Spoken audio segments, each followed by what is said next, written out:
سب سے پہلے تو اس پر روشنی ڈالیں کہ ہمت کیسے بیدار ہو ہمارے اندر کہ کوئی بات نہیں، جو چیز ہو گئی رب کو راضی کرنے پہ فوکس کرنا ہے اور اسی رمضان میں منانا ہے۔ اس حوالے سے کچھ گفتگو ہو جائے۔ بسم اللہ الرحمن الرحیم، رب اشرح لی صدری ویسر لی امری واحلل عقدۃ من لسانی یفقہوا قولی۔ آپ نے اچھا انٹرو دیا اس حوالے سے کہ رمضان شریف کی آمد کے ساتھ ہمارا مزاج یوں ہوتا کہ جو آپ فرما رہے ہیں کہ مسجدیں رونق والی ہیں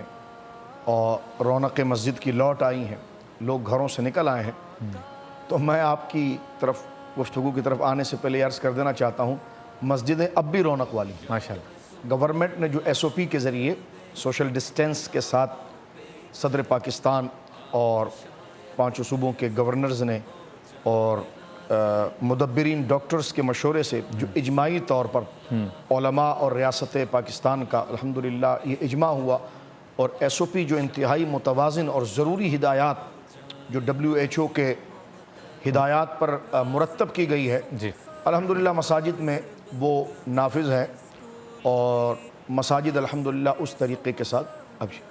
اب آپ ذرا اس طرف آ جائیے کہ اگر ہم اس چیز کو دیکھیں کہ موجودہ صورتحال تو یقیناً یہ کہ اضطراری کیفیت ہے۔ آج سارا عالم دنیا جو ہے وہ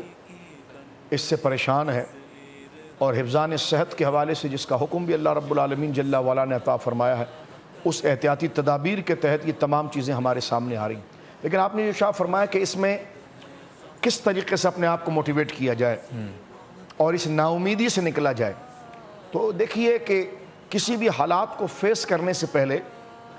ہم اپنے ماضی میں یا تجربہ کار لوگوں سے یا باہمت لوگوں کے احوال، ان کی تلقین، ان کی نصیحتوں کی طرف توجہ کرتے ہیں کہ ان کے ساتھ جب ایسے احوال یا اس سے ملتے جلتے سملر گزرے ہیں تو ان کے حالات کیا ہیں۔ اس لیے تو ہم کتابیں پڑھتے ہیں شبیر بھائی، اس لیے تو ہم تاریخ پڑھتے ہیں،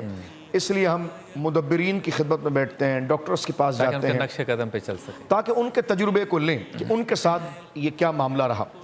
تو میں سب سے پہلے عرض کرنا چاہتا ہوں کہ ہمارے لیے جو آئیڈیل شخصیات ہیں وہ حضرات انبیاء کرام ہیں۔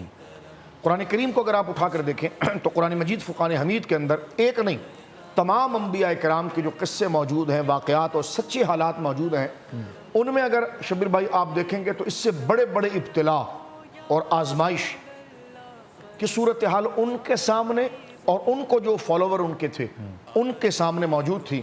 تو ہم یہ دیکھیں کہ انہوں نے کس طریقے سے، کس استقامت کے ساتھ، اور ان کے پاس وہ کیا بنیادی عزائم اور بنیادی اہداف یا وہ سلیقہ اور طریقہ تھا کہ جس بنا پر وہ وہاں سے کامیاب ہوئے۔